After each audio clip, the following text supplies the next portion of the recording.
Our constitutional right to vote. It's something that could be stripped if you commit certain crimes, and you'd have to wait several years before getting it back. But at least one state senator would like to see that change. Fox 42's Joe Harris has details about the legislation that would do just that.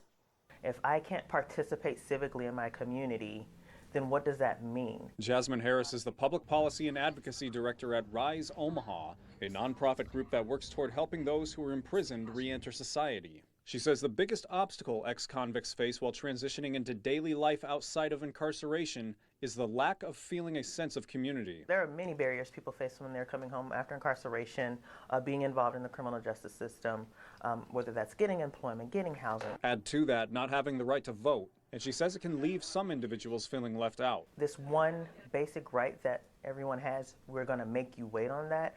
I think what that does is it serves as a disconnect for individuals. If they're ostracized, it just then puts another barrier that they have to face, like that they don't belong. Currently, convicted felons in Nebraska cannot vote for 2 years after completing sentencing, including parole and probation. Senator Justin Wayne of Omaha has proposed a bill that would give them back their right to vote as soon as they finish their sentence. Harris says such a thing could help motivate convicted felons from reoffending. If you feel like you're a part of a community and not feeling like you're othered, you're more apt to want to be a part and to help and to build up rather than to tear down. This isn't the first time Wayne has presented such legislation. Then Governor Pete Ricketts vetoed a similar bill that passed the legislature in 2017. But Harris thinks the atmosphere may be changing. We've seen a lot of criminal justice reform being talked about with the last legislative session. I think people are coming around to seeing what is actually really going to help people feel like they're a part of a community. What other tools can we use to make sure that we are including people in that feeling of being a part of something? Wayne's legislation is set to go before the Government,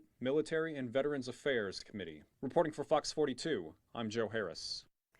Also, Senator Michaela Cavanaugh has proposed another bill where convicted felons will not be stripped of their voting rights altogether unless they're found guilty of treason.